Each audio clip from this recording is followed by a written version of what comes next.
Boa noite. Boa noite, pessoal. Eu espero que todos estejam bem. Meu motumbá para todos vocês. Eu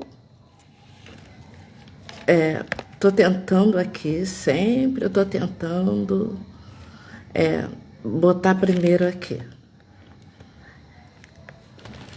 Motumbá a todos vocês.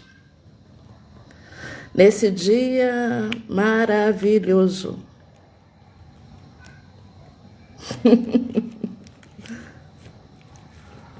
É difícil para uma pessoa de Nanã conseguir fazer isso sem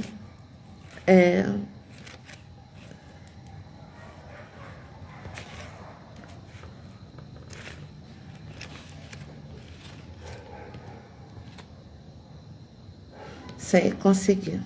Sem, eu espero que ela esteja vendo. Mencionou o comentário, seguindo, aceitar, entrar, porque eu sou uma pessoa que é difícil com isso tudo, né? Estou muito feliz, sou difícil, menina. Eu sou muito difícil. Esse negócio é muito difícil para mim, é tudo muito difícil. Informática para mim é difícil, eu admito, né? Sai para lá, gata. Agora o gato quer vir aqui participar da nossa live. Bom, meu motumbá, vou iniciar agora. Faz de conta que eu não paguei mim. Meu motumbá a todos vocês, aos meus ancestrais. Estou aqui novamente, numa outra segunda-feira, para a gente conversar sobre coisas importantes. Estou seguindo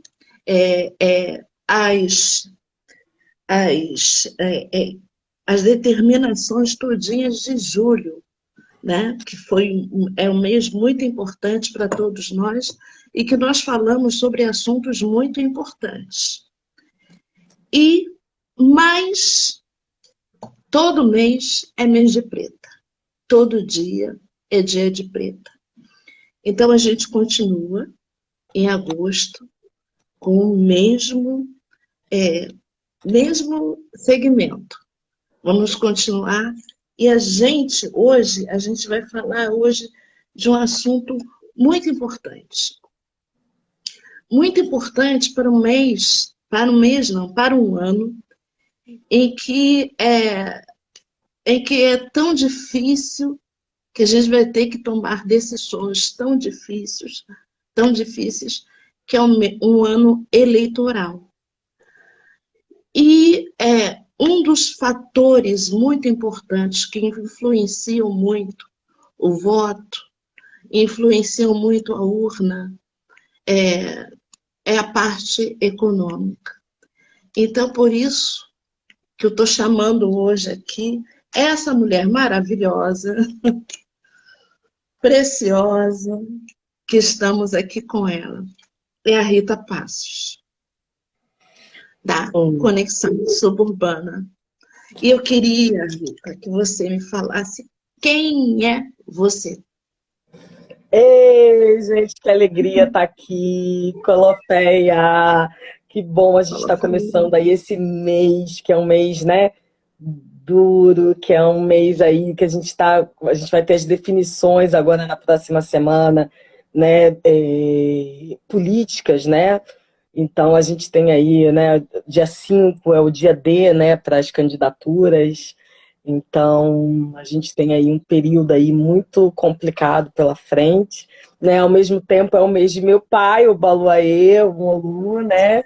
Chegando aí esse mês também, que é um mês para a gente pedir, né? Saúde, pedir fé, né? Para a gente cuidar dos nossos corpos, né?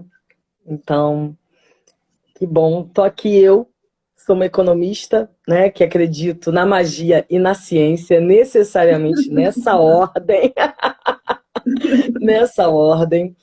Sou economista de graduação, sou mestre em estudos populacionais e pesquisas sociais, especialista em sociologia urbana e agora estou doutoranda em planejamento urbano e regional, onde eu trabalho, né, questão sempre voltada à questão do desenvolvimento econômico, né, e voltada à questão também, que é meu tema muito caro, né, sem folha não tem axé, então eu trabalho com racismo ambiental também.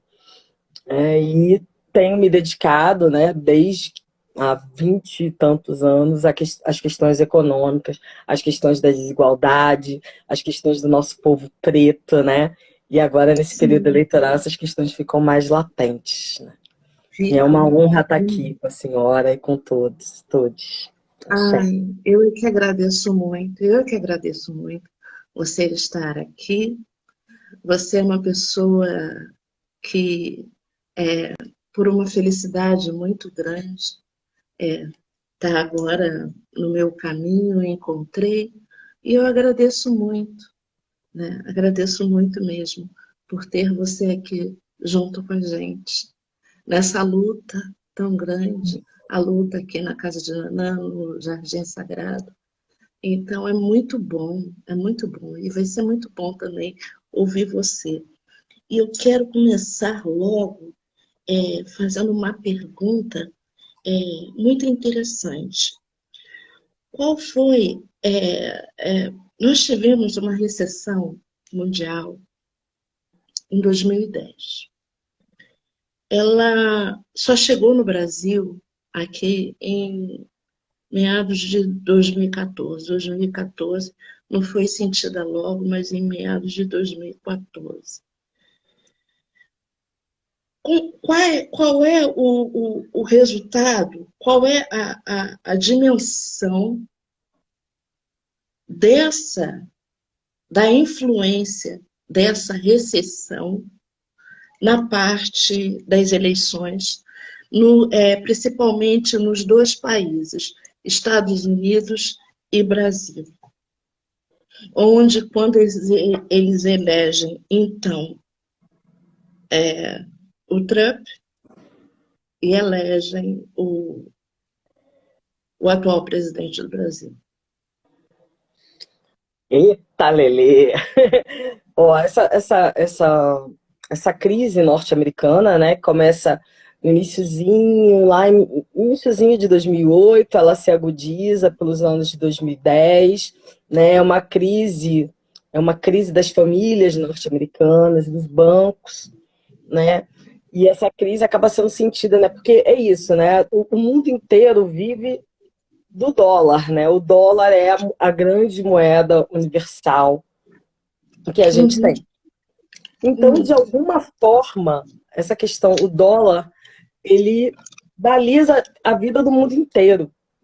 Então, à medida que você tem uma crise norte-americana, né, as famílias, né, os fundos de pensão, né, onde as pessoas depositavam, né, seus dinheiros, né, especulavam, né, você tem uma crise generalizada, né, e Estados Unidos eles têm uma prática que a gente aqui é pouco comum, né, que é a questão de você penhorar os seus bens, né, o tempo todo. Então, eles penhoram os bens para poder ter crédito educativo, penhoram os bens para ter plano de saúde, eles vão penhorando, né, as casas, e aí você tem uma crise que a gente diz que é a crise imobiliária, né, porque é isso, né, muitas famílias falindo, né, por conta de que essa penhora, esse dinheiro, acaba não tendo um retorno financeiro esperado e tudo mais, e então você fica sem ter de onde tirar. Né? Em resumo, né, bem grosseiramente, a gente tem essa crise. Essa crise chega no Brasil, mas ela chega muito suave. Por quê? Porque a gente vai financiando. A gente do Brasil, a gente tem uma história de financiar as nossas crises, né? A gente aconteceu isso quando a gente teve os dois choques do petróleo na década de 70, né? 73, né? O primeiro choque, 79, o segundo choque. A gente vai financiando as nossas crises. Então você ainda tinha muito dinheiro né? Você tinha muita reserva de dinheiro acumulada dos primeiros, né, dos primeiros anos do governo Lula, né? Onde a gente conseguiu reter, né? Conseguiu economizar dinheiro, né? E a gente conseguiu ter bastante dinheiro para financiar a crise. Então, quando a crise veio, a gente não sentiu porque a gente tinha dinheiro, né? A gente tinha lastro, a gente tinha reserva. Certo. Então, a gente tinha reserva financeira. Então, quando a crise veio, você foi. Aquela coisa, né? Você poupa, né? Você segura aquele dinheiro. Conforme vem a crise, você vai, né, soltando dinheiro, vai soltando um dinheirinho ali, um dinheirinho. Uma hora esse dinheiro escasseia. E aí foi o que aconteceu em 2014, né? Ele foi escasseando. E aí a gente teve uma dificuldade enorme financeira. E a gente tem uma preocupação, que é uma preocupação que vem dos anos 2000, né, de responsabilidade fiscal, ou seja, de uma preocupação com os gastos do governo. E muito em virtude disso, a gente teve aí uma preocupação em segurar esse dinheiro para que ele não se esvaísse todo. E na hora de fazer essa contabilidade, o dinheiro que ainda não tinha sido gasto, mas que já estava comprometido, ele entrou nas contas do governo, né? Então, ou seja, esse dinheiro ele ia sair, mas de certa forma na contabilidade o pessoal falou, mas como esse dinheiro ainda não saiu, ele vai constar aqui na nossa contabilidade. Só que à medida que ele consta na nossa contabilidade, fica parecendo que ele pode ser usado para qualquer coisa. E foi assim que eles começaram a acusar a presidenta Dilma, né, de pedalada fiscal. De que ela estava segurando um dinheiro que não era dela, que já estava comprometido, né, com essas questões financeiras. Certo. E a partir disso foi se intensificando, né, qualquer argumento era argumento para o golpe. A gente tem aí uma série de conquistas sociais que vinham incomodando camadas da população. Certo. Então, a gente tem aqui, né, se dá o golpe em 2016, a gente tem um golpe, é um golpe mesmo, tanto que nada foi provado, inclusive as contas, depois de anos, foram aprovadas pelo Tribunal de Contas da União, ou seja, né, inclusive hoje em dia, a pedalada fiscal está na lei, né, é uma possibilidade legal. Então, nada foi provado contra a presidenta, inclusive ela continua elegível, nunca perdeu, né, a capacidade dela de ser uma cidadã que pode ser reeleita. E a gente vive essa situação. E os Estados Unidos já vinha dessa crise, um desgosto, né? Você sempre oscila muito politicamente. Então você tem períodos entre os progressistas, né, e os republicanos, né? Eles estão sempre se revezando no poder. Você tem um revezamento. E aí esse revezamento ele tendeu para um lado, para os conservadores, e o Trump vinha uma pessoa midiática, né, de muito tempo, né, na mídia, né, como um grande empresário de sucesso. Então a ideia de que esse homem de sucesso poderia trazer bem-estar social novamente para a população norte-americana. Então eles caíram nessa grande fake news lá, né, e caíram nesse... E levaram a gente também junto no mesmo caminho. Em 2019. Com a mesma ideia, para o mesmo segmento. Pessoal, o pessoal que está entrando agora, eu queria pedir para vocês compartilharem a live e pedirem para as outras pessoas também, né, entrar para poder assistir também essa aula maravilhosa que nós estamos recebendo agora. Nós estamos num momento também muito complicado. Não deixa de ser complicado, né? Nós tivemos lá aqueles problemas em relação à crise mundial, depois chegou no Brasil, tivemos a crise, aí tivemos recessão aqui, o golpe, tivemos isso tudo. Mas o momento agora, ele é muito importante, porque além da crise econômica, nós tivemos a pandemia. A pandemia criou uma crise econômica que é mundial, sem igual. Esses fatos, você acha que esses fatos irão influenciar na hora da eleição aqui no Brasil? Ah, com certeza. Eles já estão influenciando na perspectiva de voto, né?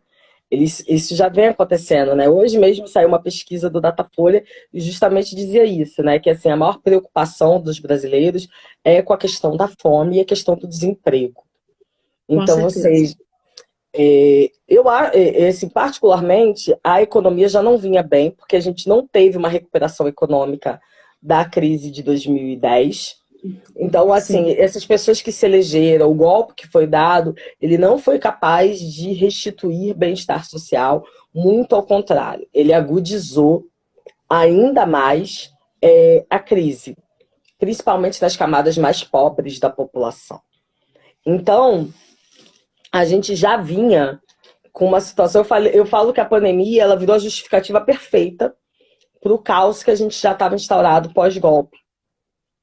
A gente não. sim.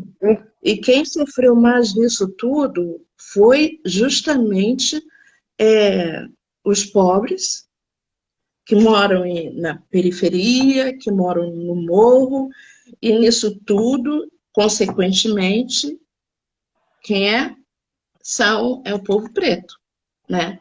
Infelizmente, que é o pessoal que sofre mais com o desemprego, sofre mais com a pandemia, porque, tudo bem, a pandemia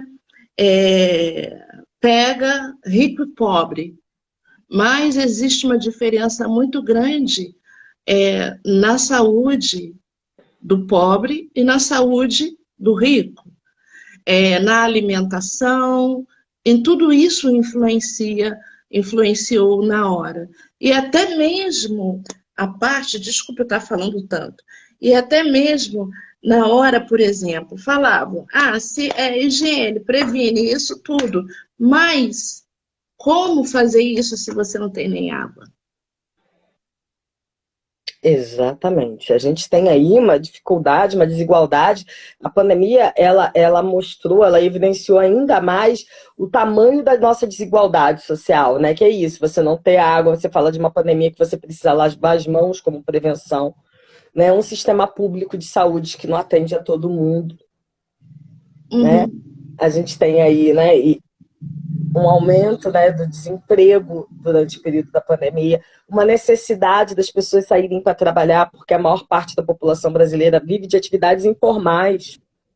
Sim, sim. Então, a pandemia obrigava as pessoas a saírem em ônibus lotados, né, sem nenhum Sim, tipo de segurança, para ter que garantir o alimento. Porque é isso, a gente vive uma situação de insegurança alimentar, ou seja, as pessoas não sabem se elas vão fazer as refeições ao longo do dia. O tamanho é a nossa incerteza com o dia de amanhã. Né? E essas preocupações estão sendo importantíssimas para a gente ver quem é o perfil do eleitor que está votando em projetos políticos ultraconservadores, que tem a pobreza como uma necessidade, né? Porque eles estão uhum. atrelados ao grande capital, então eles não estão interessados no que está acontecendo com a população pobre preta desse país. Né? É uma política de mortes que a gente tem visto. E aí, como diria, né, nossa saudosa e maravilhosa, né, Maria Carolina de Jesus, são muitas formas de nos matar, são muitas formas de morrer do nosso povo preto. Então, a gente morre por falta de comida, a gente morre por bala, a gente morre por falta de um sistema público de saúde que nos atenda. Então, são muitas formas de nos matar. E com isso, eles vão prosperando. Então, e um outro projeto político que tem um foco no social. Então, quando a gente olha os perfis, né, dos eleitores de Bolsonaro e os eleitores de Lula, a gente vê que as mulheres, os negros, as pessoas mais pobres, que ganham até 2 salários mínimos, são as pessoas que estão apostando, né, nesse projeto político do ex-presidente Lula. E isso é o que está dando a vantagem eleitoral para ele, porque é ainda uma parcela, né, infelizmente, muito grande da nossa população. E Muito muito grande. empobrecida nos últimos anos. Sim, principalmente a parte do Nordeste, né? Eu acho que é o povo todo em geral que está muito, o povo todo, a sociedade toda está muito pobre economicamente e muito doente, né? E a pandemia trouxe, por ter a doença e por a doença ter tantas consequências, inclusive econômica, traz também uma consequência muito grande, que é a depressão. Então,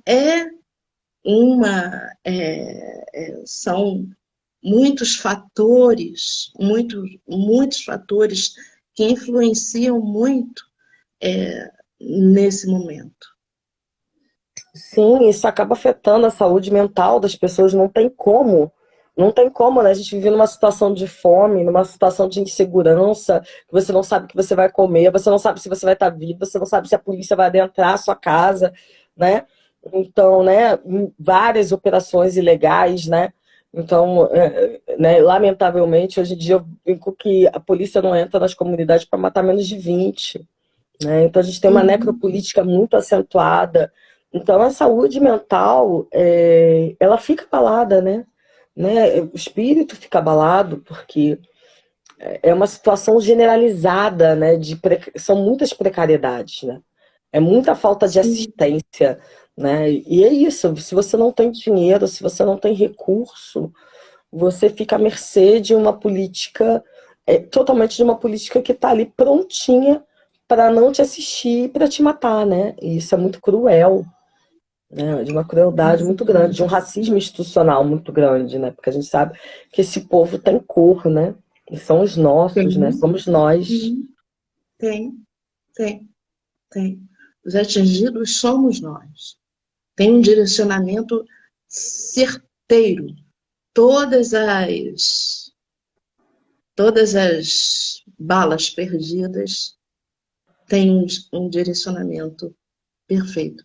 Elas não são perdidas. Elas encontram o corpo da, da, do pobre, do negro, né? Então é muito triste, e toda essa influência de depressão, de violência social, em que você vê o feminicídio de uma forma tão cruel, porque a pandemia ela aumentou de uma forma muito grande o número de feminicídios, né?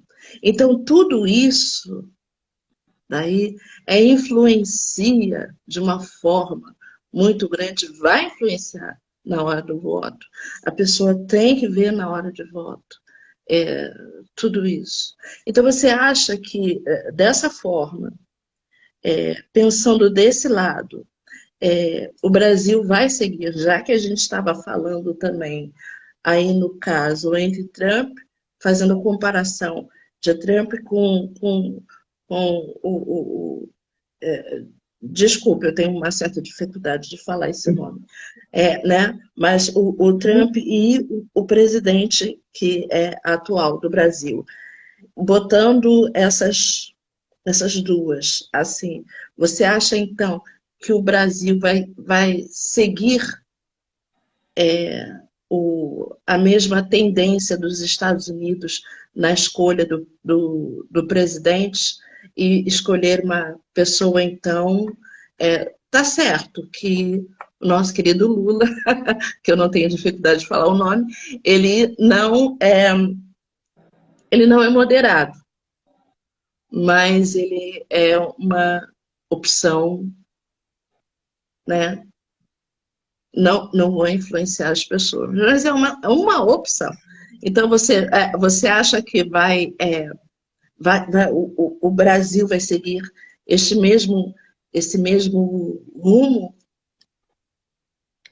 Eu acho que sim. Eu acho que a gente tem aí uma forte tendência a eleger o Lula e espero, espero logo no primeiro turno.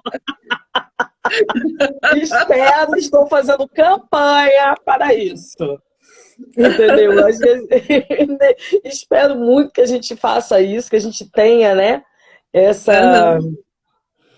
essa possibilidade de elegê-lo o quanto antes, porque eu acho que isso não vai resolver o nosso problema econômico em si, mas vai dar um alento para a gente de que assim, essa expansão dessa política de morte, a nossa saúde mental vai estar minimamente assegurada.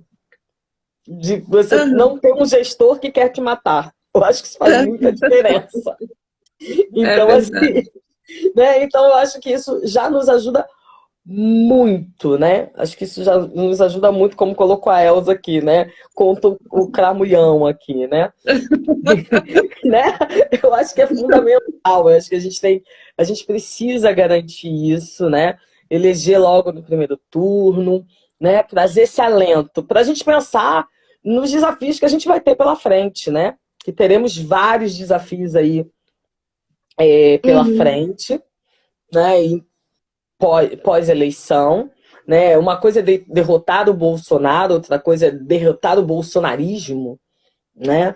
Temos Sim. aí, são 30, são 27% da população, né? 29% da população que vota nessa pessoa.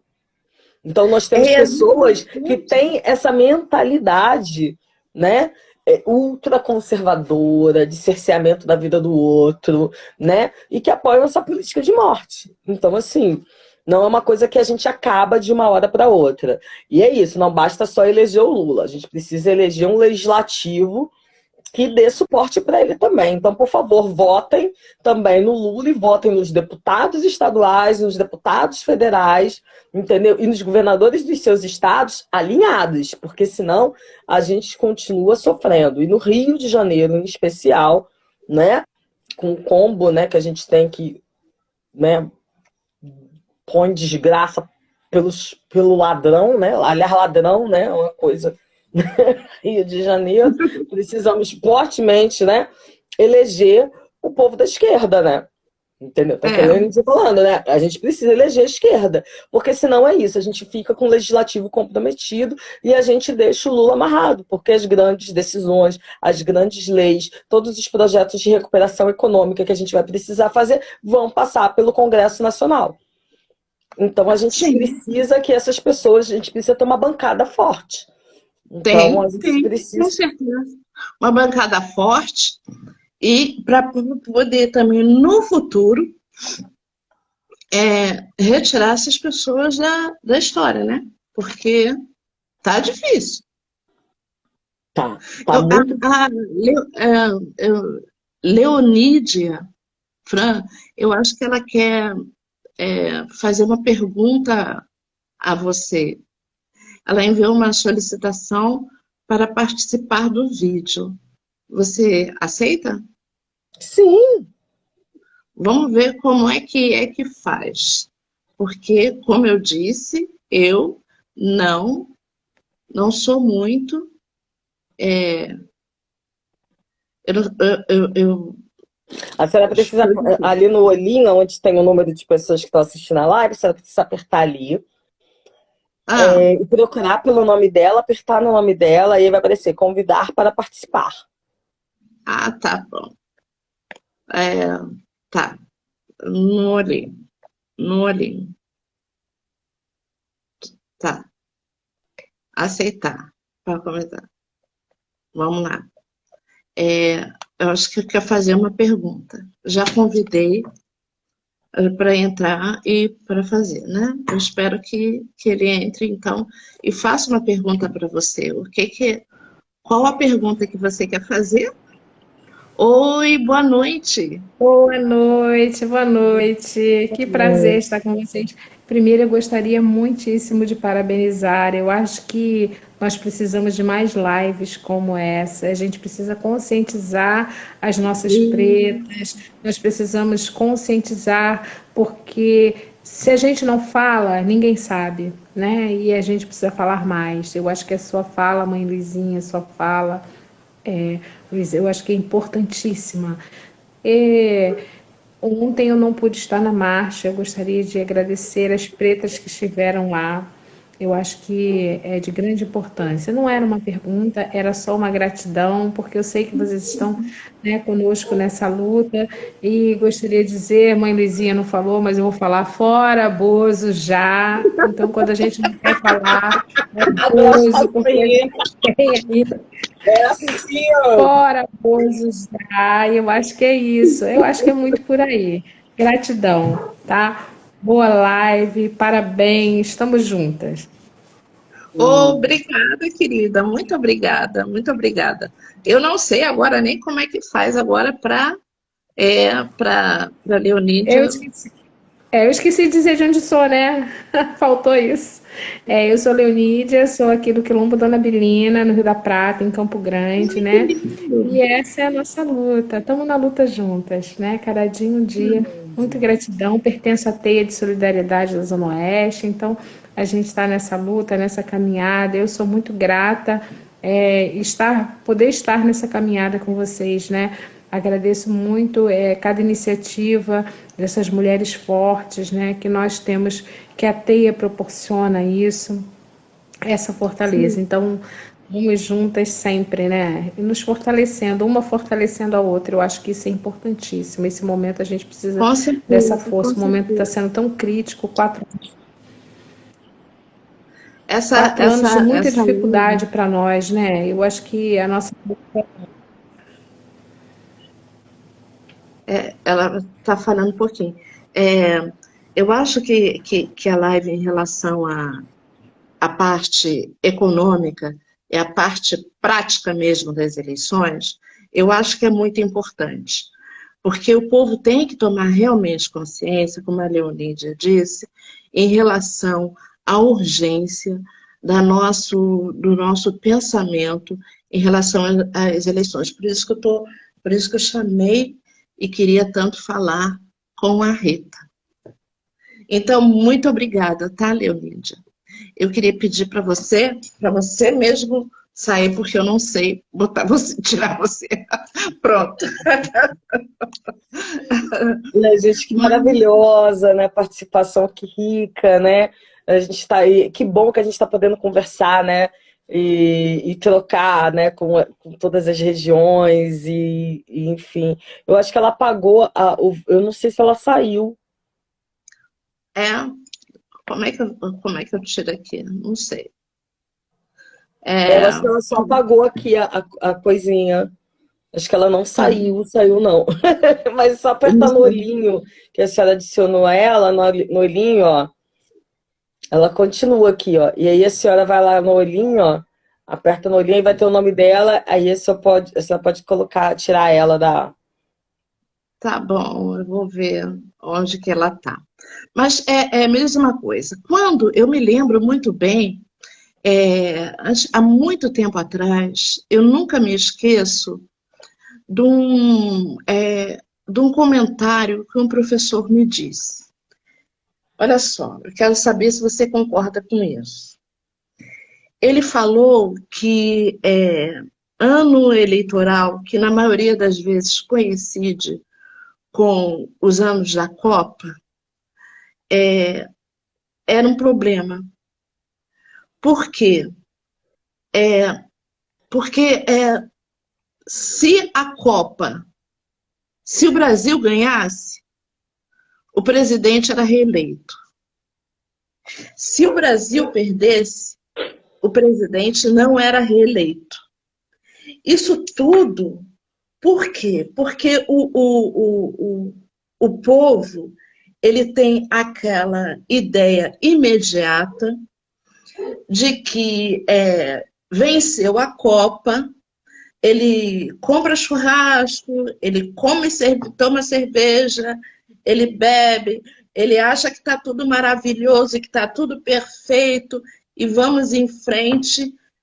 E o interessante é que esse ano não vai acontecer desse jeito, mas como em geral é em junho. e logo depois teriam as eleições. Então, é um espaço curto de tempo para quê? De felicidade extrema. E o povo acha que aquele governo é o governo bom, é o governo em que proporcionou aquela felicidade e aquela alegria para eles. Você concorda com isso, com essa imagem desse psique social? Olha, eu acho que as pessoas tendem, sim, qualquer coisa que faça o povo mais feliz, né, que seja imediato. Por exemplo, agora eles lançaram um pacotão para fazer, né, o Auxílio Brasil, né, aumentar para R$ 600 durante esse período, especificamente para esse período, porque você não tem nem dinheiro no orçamento do ano que vem para garantir esse auxílio emergencial. Eu acho que isso é importantíssimo que isso seja divulgado. Entendeu? Porque Uhum. se você não tem dinheiro, o governo pode dizer o que ele quiser. As contas do ano que vem, já, né, o orçamento já foi aprovado, né, já está sendo aprovado, então já está construído, já foi mandado para o Congresso. Então, mas eu não acho exatamente que seja isso, não. Acho que a gente já passou por fases que essa questão das eleições e das Copas estiveram mais associados. Mas desde 2002 eu acho que não tão bem assim. Em 2002 a gente ganhou a Copa, né, se eu não me engano, e o Lula foi eleito, né? E aí o Serra não foi eleito, né? E o Serra, né, que era o candidato do Fernando Henrique Cardoso, não foi eleito. Então acho que a gente tem aí uma descontinuidade, né? E quando se fala em governos de esquerda, né, ou mais voltados para o social, eu acho que essa máxima não vale muito, não. Entendeu? Porque eles estão sempre de olho na gente e tentando, né, levar a gente para o nosso devido lugar, né, para a porta de serviço. Né? Então, eu acho que aí essa máxima não vale para a gente, não, entendeu?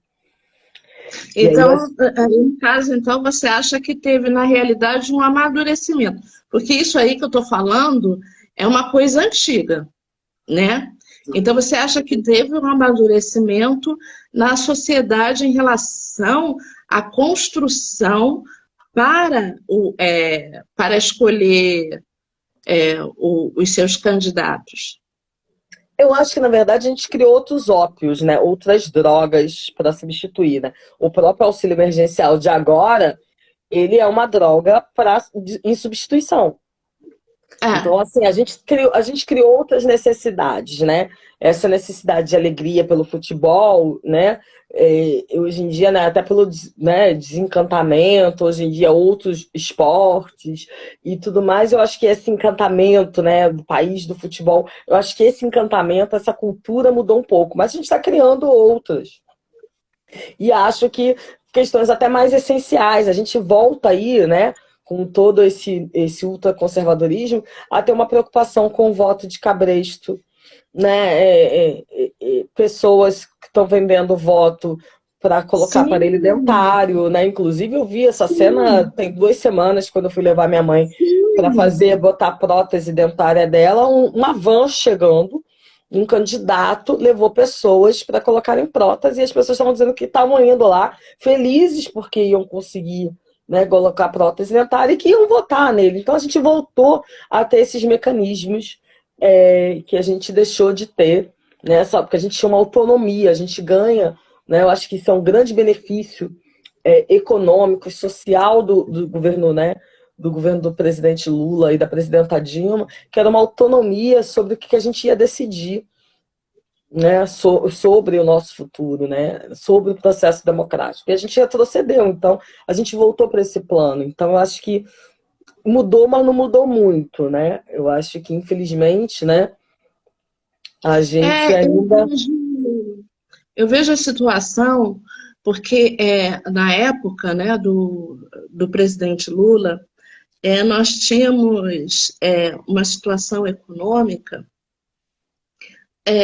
assim, em que os pobres eles tinham pelo menos condição de, de comprar bens materiais e podiam se alimentar, andar. Você não via tanta coisa assim, né? tantos problemas, você não via tanta fome, né? Eu vejo situações hoje em dia em que as pessoas saem pegando, estão na porta de açougue para pegar.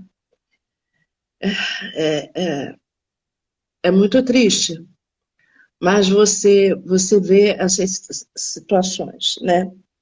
E pessoas no lixo, então são coisas realmente desesperantes. E nessa época do presidente Lula, você não via a economia ela transcorrer de uma forma tão perversa.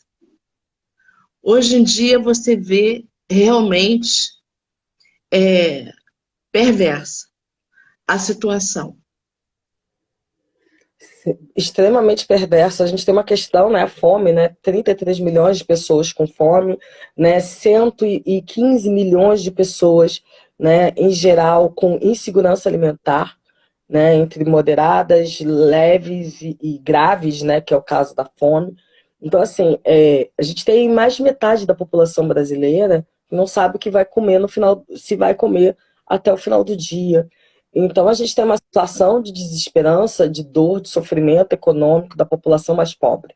A gente tem aí um conjunto de políticas, né, sociais que foram abandonadas nesse período. Porque não é só a mudança do nome do Auxílio Brasil do Bolsa Família para Auxílio Brasil. A gente parou de monitorar com o Auxílio Brasil as crianças, porque era importantíssimo que as crianças fossem para as escolas. Essa era uma pré-condição do Bolsa Família. Você recebia o benefício atrelado à escolarização das crianças. Hoje em dia que a gente vê um aumento da força de trabalho de criança. Retornamos com o trabalho infantil. Então, isso é uma questão grave. A gente acabou com projetos de apoio à agricultura familiar para oferecer alimento para as escolas. Era uma política importantíssima. Porque a gente tem um agronegócio, né? A gente está aí num país da fome, mas o agronegócio vai muito bem, obrigado, porque esse alimento que eles produzem não é para a gente, é para o exterior. É para a China, é para a Europa. Então, assim, não é pra gente. Então, a gente, um dos países que mais se produz alimento, mais de metade da população não sabe o que vai comer. Então, é muito grave. Então, esse modelo, né, de agro-pop, agro-fome, agro-miséria, agro-desespero, agro-insegurança alimentar. Então, o que dá base pra gente são essas políticas de alimentação que vêm da agricultura familiar e que foram abandonadas pelo governo Temer e pelo governo Bolsonaro, e que são importantes de serem falados, porque se a gente reclama, né, hoje saiu, semana passada saiu uma entrevista na televisão, falando que as crianças voltaram para biscoito, a alimentação do brasileiro, né, tá péssima, então a gente trocou um monte de comida por, né, de comida mesmo saudável, por biscoito, comida processada. Então, a gente teve um retrocesso muito grande do que a gente come também. Então, assim, né, não é só... Teve uma pesquisa que diz que a alimentação está tão cara que o brasileiro está parando realmente de se alimentar, fazendo o almoço, fazendo as refeições básicas para apenas lanchar. De tão cara que está o alimento. Sim, é muito duro, muito duro. Ainda agora, né, a gente está aí, né, nesse nosso mês, né, de Valoaí, eu estava aqui, né, fazendo as coisas, né, também cuidando aqui dos meus santos, e aí precisei pedir, né, e o rapaz veio fazer a entrega, e aí ele pediu para encher uma garrafinha menor que essa aqui de água, menor que essa aqui, e ele virou e falou assim para mim, eu me alimento disso o dia inteiro. Meu Deus! Eu não sabia o que dizer para ele, assim. É uma coisa, o que você diz para uma pessoa, entendeu? Que bate na sua porta, entendeu? Aí eu peguei, enchi a garrafinha de água dele e dei uma mexerica, entendeu? Que era o que eu tinha também. Falei, toma aqui, entendeu? Porque é isso, a gente está numa situação de fome. E ele andando de bike, né, de bike, de bicicleta, imagina, né, trabalhando, fazendo entrega de bicicleta. E a alimentação dele era água. Ele fala, não, e eu tenho que economizar, porque não é todo mundo que me dá água. E a gente também tem uma outra coisa, que a gente está fazendo um processo totalmente contrário do mundo, o mundo todo precisando de água e a gente privatizando a nossa água. Né? Isso começou com a SEDAI aqui no Rio de Janeiro, né? E o projeto que a gente tem de Política Nacional de Saneamento passa por um processo de privatização das águas no Brasil. Então a gente precisa ter muito cuidado com isso. Então a gente tem aí um conjunto de políticas que vem para nos desassistir cada vez mais. Então esse projeto político ele tem que ser barrado como um todo. O Lula sozinho não faz isso. Então a gente precisa ter clareza, né? De clareza não ter preteza, né? Preteza de que a gente precisa de um Congresso que nos dê esse alicerce, porque a gente tem uma série de projetos de lei, né, que já existiam, sempre existiram projetos de lei de pessoas extremamente nocivas à nossa existência. Mas esses projetos saíram, né, desengavetaram-se e foram criados outros para acabarem com os nossos corpos, para nos violentarem ainda mais. Então é importantíssimo que a gente tenha uma retomada aí de um projeto de política de soberania de alimentação generalizado para a população mais pobre e que passe fundamentalmente por uma política de reforma agrária. É fundamental. No campo e na cidade. Porque a gente precisa falar desse rural que está nas cidades. O Rio de Janeiro tem áreas rurais. A cidade do Rio de Janeiro, que é 100% urbana, tem áreas rurais, tem produtores rurais e que podem produzir alimento para a gente, mas não produzem porque é caro. Porque é caro produzir em grande escala, em escala maior, porque tem que pagar IPTU é um imposto caro, entendeu? Então a gente precisa rever uma série de questões. Acho que a gente precisa ainda mais avançar ainda mais nos projetos em políticas sociais para a alimentação. Sim, em relação à alimentação. Concordo. Saiu até eu estava vendo uma pesquisa dizendo que o Brasil, pelo que ele produz, pelo que o Brasil produz, ninguém passaria fome, se fosse colocar.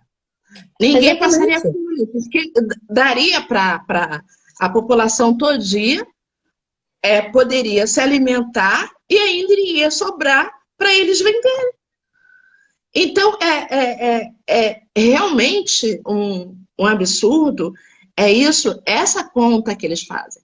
Tem realmente que ter esse tipo de políticas públicas que faça com que a alimentação, que o meio de alimentação seja mais acessível ao pobre. Né? A parte econômica da alimentação tem que ser mais acessível ao pobre.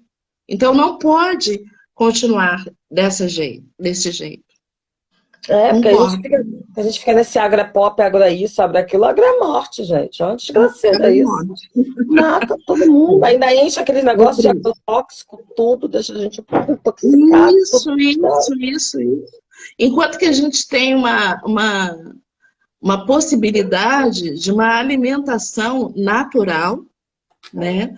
Aí eu vejo até o trabalho da Teia de Solidariedade da Zona Oeste, em que se vende, em que se trabalha com a agroecologia, né? Que são alimentos puros, sem qualquer tipo de veneno. E isso é muito importante, né? De um ponto, eu não sei se ainda sai tão caro assim, mas eu acho que se você der chance econômica através de retirada de impostos, através de ação pública, ações afirmativas e políticas públicas para que se possa produzir mais, você vai conseguir ter uma alimentação maior, vai aumentar a parte econômica dessas pessoas e eu acho isso. E a senhora está perfeita, porque esse é o mecanismo do processo que a gente fala, né, econômico. É isso, a partir do momento que as pessoas vão cada vez mais, à medida que vai melhorando as condições de vida, é isso.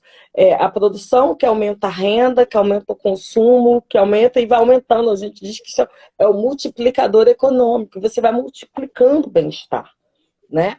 Então, é importantíssimo que, se à medida que você vai fomentando isso, e por isso se tornou tão grave, e por isso que eles precisaram retroceder tanto nesse modelo ultraconservador.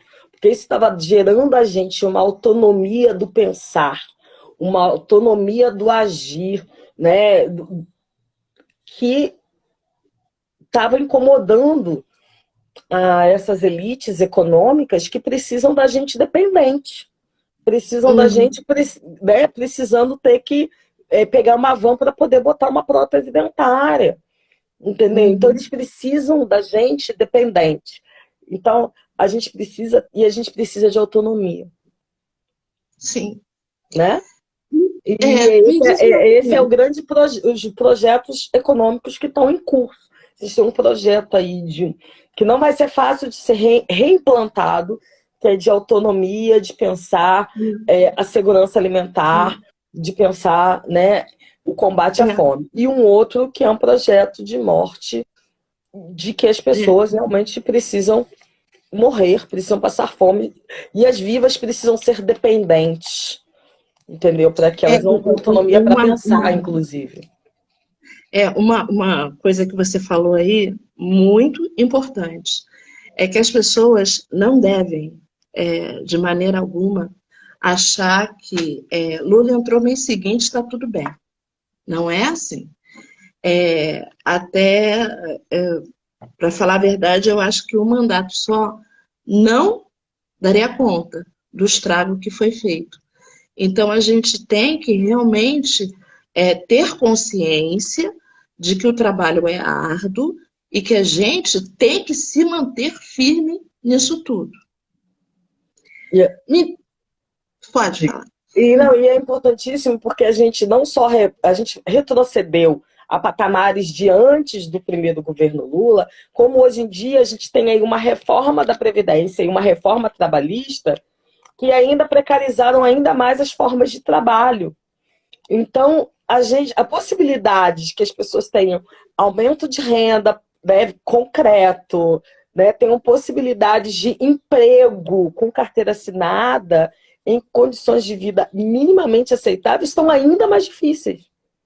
A gente teve aí uma questão com a CLT, né, com as nossas leis trabalhistas, né, que foram reduzidas as nossas garantias, o direito a férias, né, que tudo isso tem a ver com o nosso bem-estar, com o nosso bem-viver, né, com essa economia que pensa o bem-viver. Então, a gente tem aí uma fragilidade em termos de amparo trabalhista, em amparo da Previdência, ainda muito maior. Então, vai ser um grande desafio que a gente vai ter pela frente e a gente precisa estar consciente disso. Sim. Me fala uma coisa, qual é a importância do levante, do ele não?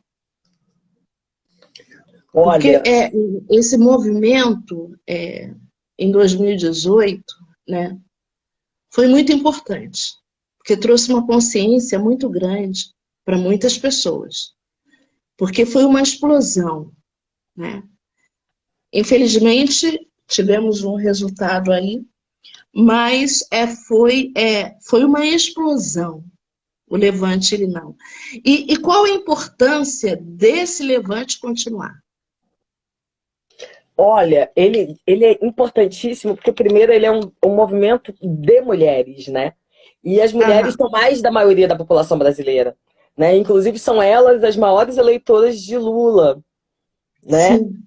Porque elas têm uma preocupação inerente com a família, né? E isso, inclusive, os dados dessa última pesquisa do Datafolha mostram isso pra gente, né? A preocupação das mulheres com a família, com o que os filhos vão comer, né? Com o que os filhos vão vestir, né? A gente sabe, inclusive, que desse grande percentual de mulheres ainda é maior quando se fala de mulheres negras. Então, a gente está falando de um contingente aí muito grande. Então, ele é um movimento de mulheres, né? Um movimento que pensa a família, que pensa bem-estar, né? Que é uma coisa desse lugar do cuidado, né? Que sempre foi delegado às mulheres, né? Então, o Ele Não, ele vem com esse cunho, né? Do cuidado, do respeito à mulher, né? Então, ele é uma afronta, ele é uma grande afronta nesse mundo ultraconservador que vem, né, com uma escalada do feminicídio, né? Com esse espaço desse lugar da mulher oprimida, né? Então ele é um grande grito contra esse ultraconservadorismo. E eu acho que ele vai ser fundamental e decisivo, e está sendo, né, as pesquisas para esse momento. Para esse momento. E é Ele Não mesmo, de boca muito cheia. Concordo. Todas nós, mulheres, temos que estar nesse movimento. Temos que estar. É uma... Não vou falar obrigação, porque fica feio. Mas é muito importante para o futuro do nosso país que a gente conta. O Joca, ele também quer dar uma opinião sobre isso. Hoje nós estamos tendo aqui uma live com participação. E eu acho muito importante, nesse momento, e nessa live principalmente, a gente ter esse tipo de entrosamento, tá? Eu só peço para o Joca, vamos lá, vamos ver se eu acerto dessa vez. Joca, aceitar. Vamos lá, Joca. Eu só peço que depois que você saia, quando você sair, você mesmo saia e desligue, porque eu não sei fazer isso. Joca. Sou eu, Marizinha. Oi. Eu estou tentando entrar aqui e sair, então eu estou meio enrolado, porque eu estou participando de live no Instagram, né? Mas em relação ao que você estava falando, assim, eu concordo que a gente, talvez no governo não seja possível, mas eu penso da seguinte forma, eu acho que assim que ele for eleito, eu vou ser oposição a ele.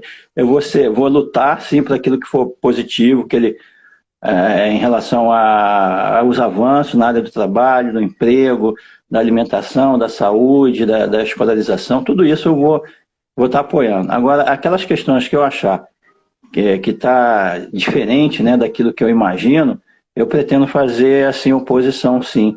Né? Mas não é só ele, não. Há vários outros de esquerda, eu voto geralmente na esquerda, mas que assim que subir no poder, eu assumo geralmente uma postura de tipo um simpatizante, antipatizante. Né? Eu estou lá para dar apoio naquilo que realmente eu achar que fortalece a população. Agora, aquilo que eu achar que não está legal, eu vou estar questionando. Mas era isso que eu queria falar. Eu estava só tentando entrar e sair porque eu quase não participo de live através do Instagram, e sim de outros, através de outros instrumentos.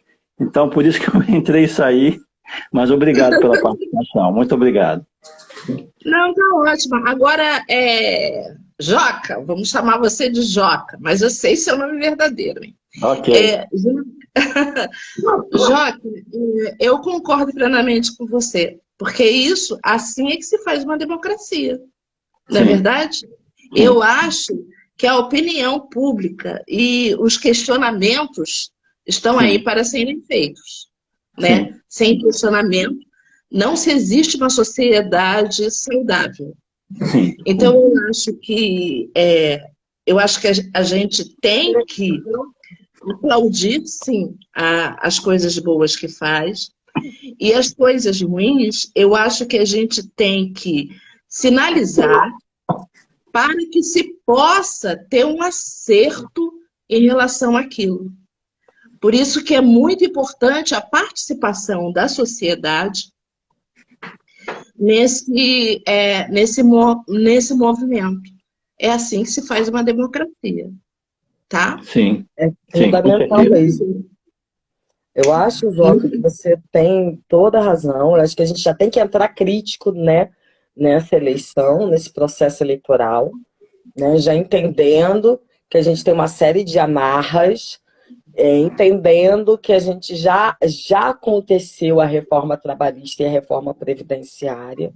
Então, a questão do trabalho, né, emprego e renda, tá ainda muito mais difícil, então a gente já entra aí, a gente já sai, a gente já queima a largada, já perdendo aí alguns bons pontos com isso, entendendo que a gente tem aí, né, quais são as responsabilidades de executivo, legislativo e judiciário, né, o que o legislativo, né, e que legislativo é esse que a gente vai eleger, porque se a gente não tiver um legislativo minimamente de apoio, né, a gente não vai conseguir abrir mão de coisas que são importantes para a gente vai ter uma dificuldade muito grande com a implementação de políticas públicas pensando a população, apesar de ter um presidente que tem, né, pela história e trajetória e por tudo que já fez como presidente, uma preocupação com a questão da fome. Mas a gente tem várias barreiras aí, e é importante a gente sabê-las, né, e ter esse pensamento, essa questão crítica. A gente vai estar o tempo todo, a gente já está entrando também amarrado com uma vice-presidência, né, golpista, né, a gente tem aí apoios políticos aí de parte de uma ala, né, do centro, né, democrática, mas ultraliberal. Então, sim, a gente tem aí algumas amarras, né? E eu acho que a gente tem que ter isso como pontos de atenção. Como pontos de atenção para que a gente possa poder estar fazendo a nossa crítica e tá realmente auxiliando, né? E cobrando de quem deve os devidos posicionamentos, né, políticos na hora do voto, na hora da emenda parlamentar lá, que o cara estiver lá no púlpito lá falando aquele monte de impropérios, né? De chamar a fala aqui, ó, filhinho. Não dá para você votar contra o pobre, não dá para você votar contra o preto, não dá para você votar a favor da fome e da morte. Não é para isso que você foi eleito. Pois é. Tá bom, Joca. Obrigada pela sua participação. Tá. Agora, para completar essa live que foi muito, muito, muito, muito produtiva mesmo, te agradeço muito mesmo. Me diz uma coisa, querida. Haverá vida após esses 4 anos? Olha, eu acho que vida vamos ter sim. A pessoa tá otimista. Mas acho que vida a gente vai ter sim, né? Eu acho que a gente vai ser ainda difícil, mas primeiro que a gente vai ter aí um ano, né? Porque se não aparecer mais, não proliferar aí nenhuma grande, super giga pandemia, as pessoas vão ter essa coisa da arte do encontro, né? Que isso também estava adoecendo muito, essa coisa, né, de você viver trancado dentro de casa. Então, acho que isso vai propiciar às pessoas uma maior felicidade nessa arte do encontro, do abraçar, do estar perto, um carnaval no período certo, né? Se a gente estava falando dos óculos, né? Então, eu acho que essas coisas vão ajudar, né? Mas, em termos econômicos, vamos ter aí um momento ainda muito difícil de ajustes. Ajustes vão precisar ser feitos. E ó, eu acho que eu não sei se a classe média de esquerda está preparada para assumir o ônus, né? Sim. O ônus de não ver, né, uma discussão mais fortemente sobre o funcionalismo público, mas se ver de novo fragilizado, porque, de novo, a opção vai ser pelos pobres, né? Sim. Não vai, a sua vez não é agora. Eu acho que é importante, alô, classe média de esquerda, entender que a sua vez não vai ser agora ainda. Entendeu? Acho que uma coisa é você segurar uma privatização de uma estatal, uma coisa é você agora, né, você segurar a questão, né, de uma reforma administrativa. Eu acho que isso é possível e eu acho que isso é necessário, mas você não vai ter um aprofundamento tipo aumentos abusivos, né, excessivos de salário, né, para correções. A gente não vai ter isso agora. Então, assim, nessas demandas de classe média, elas não vão ser, e eu acho que a gente precisa entender isso, porque a grande parte ainda da esquerda organizada desse país é uma esquerda classe média. Sim. E a gente precisa fazer essa crítica também. Entendeu? Então a gente precisa fazer essa crítica, porque a gente precisa saber que a gente vai estar entrando nesse governo com uma opção objetiva, clara, bem preta mesmo, de que a opção é pelos pobres, pelos pretos, pelos nordestinos, que perderam muito com a questão, né, da fome, né, as mudanças climáticas, a gente tem aí impactos, né, brutais sobre a vida dessas pessoas. Então, assim, a gente não pode perder, esse vai ser o foco. Então, assim... a gente não pode perder o foco em relação a isso. Então, mesmo que a gente sinta que não está, no momento, alcançando aquilo, ainda não ficou bom, mas a gente tem que ter o foco de que o que está lá na frente é o futuro. Exatamente. Então você tem que pensar isso. Você tem que pensar isso, que é o bem do futuro. Você tem que pensar nisso. Exatamente, a gente vai ter que pensar num horizonte aí de longo, médio prazo ainda, de pensar em fazer político, que não é para agora, e a gente tem um imediatismo que é focado na população pobre, preta, né? Os nossos povos originários. Eu acho que a gente tem que ter atenção aí com quem está mais fragilizado nessa história, nesse rolê. Entendeu?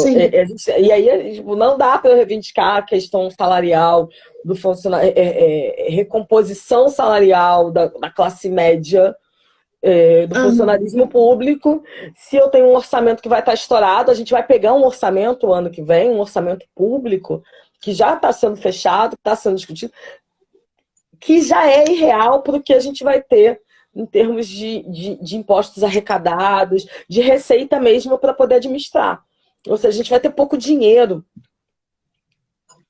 Então, esse dinheiro tem que ser muito bem direcionado. Sim. Entendeu? Porque a gente não vai poder fazer mundos e fundos. A gente vai ter, né? E a gente vai ter que pegar todos esses rombos, né? Porque, assim, a atual gestão, ela estourou o teto de gastos, né? O limite que ela tinha de gastos por 3 vezes esse ano. E agora ela está fazendo contingenciamento nas áreas sociais. Ou seja, eles gastaram, né, torraram dinheiro aí, distribuindo dinheiro aí para o Centrão, distribuindo dinheiro aí, né, para orçamento secreto, que a gente não sabe para onde que foi esse dinheiro, né? A gente até imagina, mas não sabe exatamente, porque é secreto, né? Então a gente tem que voltar aí com uma política séria de transparência. E agora eles estão fazendo contingenciamento na saúde e na educação, só. Então, eles agora só vão parar de financiar a saúde e a educação até o final do ano. Só isso que eles querem, né? Só isso. E aí a gente vai pegar o ano que vem um Estado falido. Então é importante que as pessoas entendam que é um Estado falido, endividado, entendeu? Com pouco dinheiro, entendeu? E que a gente vai ter que fazer mágica e que a gente vai precisar abrir mão de determinadas coisas. Então, para que a gente consiga resolver outras. Então, a emergência da questão da fome, da questão dos mais pobres, dos pretos, né, e dos indígenas, ela é fundamental. E aí a gente vai ter que deixar o resto para depois. Eu acho que a gente vai ter que ser... A gente vai ter que ser resiliente forte. Nesse sentido. Resiliente, forte, né, e focar bem no que é mais importante. E pensar mais no outro. A gente tem que botar o pensamento do pensar no outro, né? Mas antes disso, gente, todos vocês pensem bem no momento do voto. Escolham seus candidatos. Antes de escolher, pesquise, veja o passado dele, veja o que eles fizeram, para poder escolher com alguma consciência. Porque eu admito que muitas pessoas, muitos candidatos, às vezes, depois você descobre muitas coisas. Mas, pelo menos, vamos fazer o dever de casa. Vamos pegar e pesquisar, e olhar, e ver quais são as prioridades daquele candidato. Quais são as prioridades? Para poder votar com um pouco de consciência. Então, vamos fazer isso para ter todo mundo votar direitinho. Rita, eu te agradeço muito. Muito, gente, que muito. delícia. Eu que agradeço de estar aqui, gente, que honra. Muito axé. Vai entrar agora esse mês, ó. Já assim, ó, energizada, já toda trabalhada na axé, ó. No dia 1º de agosto, essa live deliciosa com você, esses ensinamentos maravilhosos, essa consciência maravilhosa. Eu te agradeço muito por tudo isso que você está trazendo para a gente. É muito bom e a gente saber, a gente saber não, que a gente já sabe, mas a gente ver mulheres pretas falando sobre todos esses assuntos é muito bom. É muito bom. Porque isso daí traz uma consciência que os racistas eles querem esconder da gente.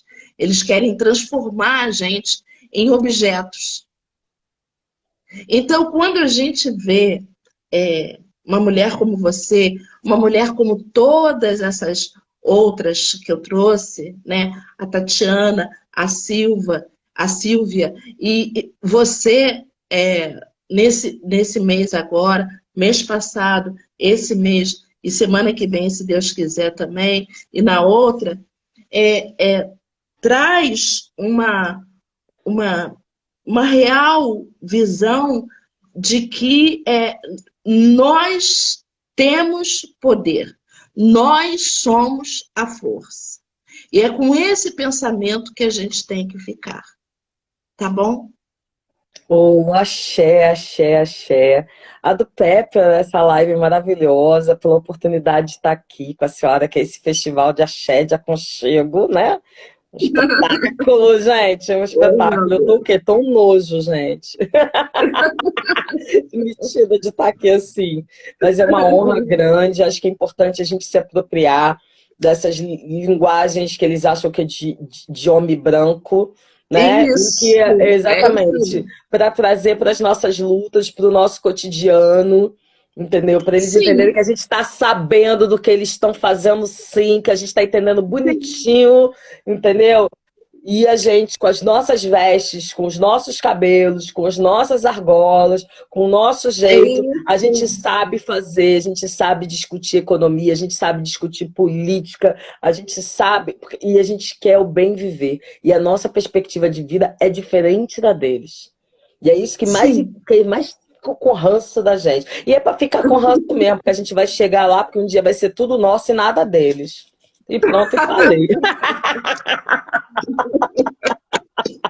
Ai, parabéns, minha querida. Parabéns, minha querida. Muito obrigada mesmo. Obrigada a todo mundo. Obrigada, senhora. Muito bom estar aqui. Pessoal, nós vamos encerrar a nossa live, mas eu quero pedir para vocês, para não deixarem de colaborar, fazendo doações para o Jardim das Ervas Sagradas, que nós já vamos ter o nosso 3º encontro. Então, nós necessitamos muito para que o jardim possa ser construído. A gente necessita muito de algumas doações para esse 3º encontro, para que a gente possa se apropriar mais ainda desse projeto, do nosso terreno, do nosso local, que não querem que a gente permaneça por sermos pretas e por sermos do candomblé. Não querem que a gente continue aqui, mas a gente tem que se apropriar. Então, para isso, a gente está pensando nessa 3º encontro. E o 3º encontro não é uma festa, o 3º encontro é um momento de reflexão, é um momento de conscientização dos nossos direitos. tá? Então, que todo mundo vai ser um encontro com atividades afro-brasileiras e com muito carinho e com muito axé para todos. Então, não deixem de colaborar com o nosso Jardim das Ervas Sagradas. Eu agradeço muito mesmo a você, tá? Um beijo. Um beijo para todo mundo. Semana que vem é na terça, pessoal, tá? Um beijo para todos. Tchau.